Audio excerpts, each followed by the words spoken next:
નમસ્કાર દોસ્તો, ખેતી પરિવર્તન યુટ્યુબ ચેનલમાં તમારું સ્વાગત છે। છેલ્લા 24 કલાકની વાત કરીએ તો ગંગીય પશ્ચિમ બંગાળ, સબ હિમાલય પશ્ચિમ બંગાળ, આંધ્રપ્રદેશના કાંઠા વિસ્તારો, ઇનમ, રાયલસીમા, ઇન્ટિરિયર કર્ણાટક, બિહાર, ઓડિશામાં હીટવેવની સ્થિતિ જોવા મળી। જ્યારે અસમ, જમ્મુ કાશ્મીર, મેઘાલય, મધ્યપ્રદેશ, હિમાચલ પ્રદેશ, તમિલનાડુ, કોંકણ, ગોવા વગેરે રાજ્યોમાં હળવાથી મધ્યમ વરસાદ પડ્યો। પૂર્વ મધ્યપ્રદેશ, મધ્ય મહારાષ્ટ્ર અને વિદર્ભના વિસ્તારોમાં કરા પડ્યા। જમ્મુ અને કાશ્મીર, લદ્દાખમાં 27 અને 28 એપ્રિલના રોજ ભારે વરસાદની વકી છે, જ્યારે હિમાચલ પ્રદેશમાં 27 એપ્રિલના રોજ ભારે વરસાદ પડી શકે છે। ગુજરાતમાં ગરમીનો પ્રકોપ યથાવત રહેશે। પવનની દિશા બદલાતા ગરમીનો પ્રકોપ વધશે। રાજ્યના તાપમાનમાં 2 ડિગ્રી આસપાસ વધારો થશે। મોટાભાગના શહેરોમાં તાપમાન 42 ડિગ્રી આસપાસ રહે તેવી શક્યતા છે। ગઈકાલે સૌથી વધુ તાપમાન 41.7 ડિગ્રી વલ્લભ વિદ્યાનગરમાં નોંધાયું। વેસ્ટર્ન ડિસ્ટર્બન્સ સર્જાતા 2 દિવસ બાદ વાદળછાયું વાતાવરણ રહેશે। પરેશ ગોસ્વામીએ એપ્રિલના બાકી દિવસોમાં કેવું હવામાન રહેશે તે અંગેની આગાહી કરી છે। છેલ્લા ઘણા દિવસથી આપણે પવનની દિશા અને સ્પીડમાં ફેરફારો જોઈ રહ્યા છે। એપ્રિલ મહિનાના છેલ્લા અઠવાડિયામાં સામાન્ય રીતે 10 થી 12ની સ્પીડ પ્રતિ કલાક સુધી હોવી જોઈએ, પરંતુ તેની જગ્યાએ હાલ પવનની સ્પીડ 12 થી લઈને 16 થી 17 સુધી પ્રતિ કલાકની ઝડપના પવન જોવા મળી રહ્યા છે। હાલ પવન વધારે ચાલી રહ્યા છે। પવનની દિશા પણ વારંવાર બદલાતી રહે છે। પવનની દિશા બદલાવવાને કારણે રાજ્યના તાપમાનમાં અલગ અલગ વિસ્તારોમાં અલગ અલગ અસર જોવા મળી રહી છે। પવનની દિશા બદલાવવાને કારણે કેટલીક જગ્યાએ 1 થી 2 ડિગ્રીનો ઘટાડો જોવા મળ્યો છે। તે સિવાયના જે વિસ્તારો જેમાં અમરેલી, રાજકોટ, જૂનાગઢ, સુરેન્દ્રનગર, મોરબી, અમદાવાદ, આણંદ, કપડવંજ, ખેડાની સાથે સાથે વડોદરા, હિંમતનગર, વડાલી વિસ્તારોમાં તાપમાન સામાન્ય કરતાં ઊંચું ચાલી રહ્યું છે। હજુ તાપમાન થોડા દિવસ ઊંચું જોવા મળે તેવી શક્યતા છે। કચરામાંથી ખેડૂતો બનાવી શકશે ખાતર, ખેતી ખર્ચમાં થશે ઘટાડો અને પાક ઉત્પાદનમાં થશે વધારો। ખાતરના ઢગલા ઉપર શેડ વગેરે મૂકવાથી તેને વરસાદથી બચાવી શકાય છે। આ ખાતરનું જૈવિક મૂલ્ય ગાયના છાણના ખાતર જેટલું છે। બગીચાના કચરામાંથી ખાતર બનાવીને પ્રદૂષણની સમસ્યા ઘટાડી શકાય છે। કાર્બનિક પદાર્થોને રિસાયક્લિંગ કરવાથી પણ જમીનની ફળદ્રુપતા જાળવી શકાય છે। બગીચાના કચરામાંથી બનાવેલું ખાતર એક ઉપયોગી પદ્ધતિ છે। ખેડૂતો બગીચાના કચરાને રિસાયકલ કરી લેન્ડફિલમાં જતા કચરાનું પ્રમાણ ઘટાડી શકે છે। બગીચાના કચરામાંથી બનાવેલ ખાતરમાં ગુણવત્તા સારી હોય છે। આ પ્રોસેસ દરમિયાન રોગોજીવાતો દૂર થાય છે। તેના દ્વારા ઉત્પાદન કરેલા ખાતરમાં ઉચ્ચ પોષક તત્વો હોય છે, જે ખેતરની ઉપજ અને પાકની ગુણવત્તામાં વધારો કરે છે। લોન લેનારા ખેડૂતો માટે ખુશખબર, આગામી બજેટમાં ખેડૂતો માટે થઈ શકે છે મોટી જાહેરાત। જે ખેડૂતો લોનની ચૂકવણી સમયસર કરે છે તો તેઓને દર વર્ષે 3% વધારાની વ્યાજમાં રાહત પણ મળે છે। આ ઉપરાંત ખેડૂતો લાંબા ગાળા માટે પણ લોન લઈ શકે છે, પરંતુ તેમાં વ્યાજ બજાર દર મુજબ ચૂકવવાનું રહે છે। આગામી નાણાકીય વર્ષ માટે કૃષિ લોનનો ટાર્ગેટ વધીને 22 થી 25 લાખ કરોડ રૂપિયા થઈ શકે છે। ચાલુ નાણાકીય વર્ષ માટે સરકારનો કૃષિ લોનનો લક્ષ્યાંક 20 લાખ કરોડ રૂપિયા છે।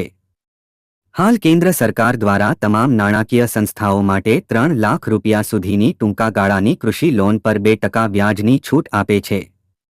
તેથી ખેડૂતોને વાર્ષિક 7%ના રાહત દરે 3 લાખ સુધીની લોન મળે છે। ખેડૂતોને વીજળી માટે વધુ સંસાધનો મળી રહ્યા છે।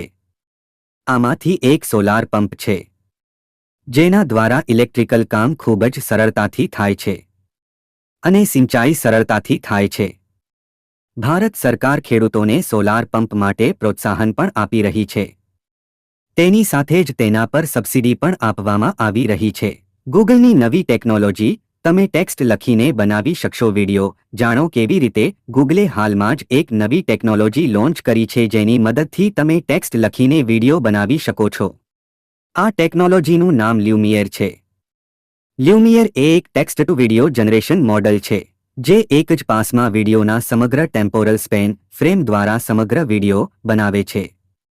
આ ટેકનોલોજીનો ઉપયોગ કરીને તમે કોઈપણ વિષય પર વિડિયો બનાવી શકો છો, પછી તે સ્ટોરી હોય, ડાયરેક્ટેડ વિડિયો હોય કે મનોરંજન વિડિયો હોય।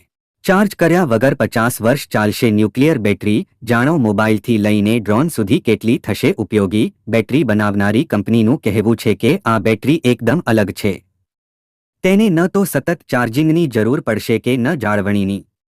આ બેટરી ન્યુક્લિયર એનર્જી પર ચાલે છે. આનો ઉપયોગ ડ્રોન અને ફોન સહિત અનેક પ્રકારના સાધનો માટે થઈ શકે છે. એક્સ-રે રેડિયેશન સિસ્ટમ બાદ હવે ચીને ખાસ પ્રકારની બેટરી તૈયાર કરી છે. તેને ચાર્જ કર્યા વગર 50 વર્ષ સુધી વાપરી શકાય છે. બેટરી બનાવનારી ચીની સ્ટાર્ટઅપ કંપનીનું કહેવું છે કે આ બેટરી એકદમ અલગ છે. તેને ન તો સતત ચાર્જિંગની જરૂર પડશે કે ન જાળવણીની. આ બેટરી ન્યુક્લિયર એનર્જી પર ચાલે છે. આનો ઉપયોગ ડ્રોન અને ફોન સહિત અનેક પ્રકારના સાધનો માટે થઈ શકે છે. 2024ની સાનેડો મિની ટ્રેક્ટર યોજનાએ ખેડૂતોને ખેતી માટે એક ખૂબ ઉપયોગી સાધન પ્રદાન કરવો છે.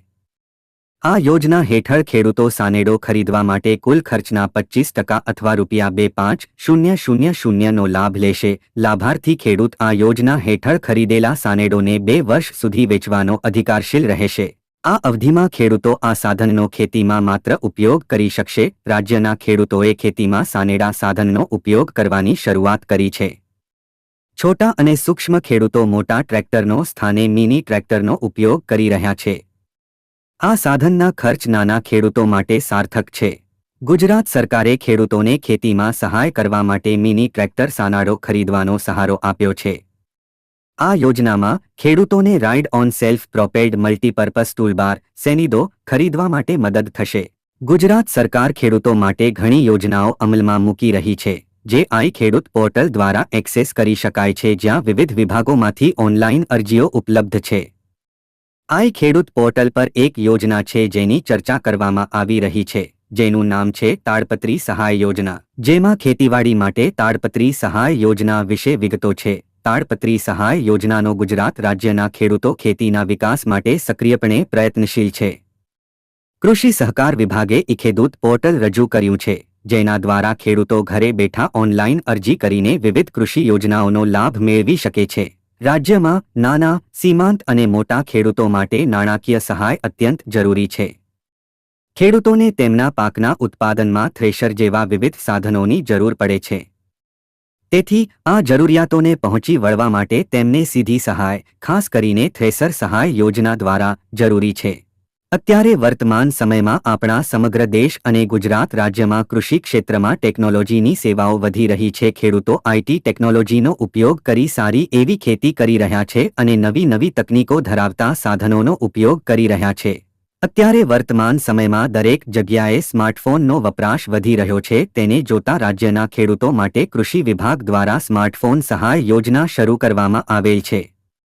દોસ્તો, સ્માર્ટફોન સહાય યોજનામાં મળતા લાભની વાત કરીએ તો આ યોજનામાં પહેલા 10% સહાય મળતી હતી, હવે 40% મળશે. આ યોજના દ્વારા ખેડૂતને સ્માર્ટફોન ખરીદવા પર ₹15,000ની સહાય મળશે.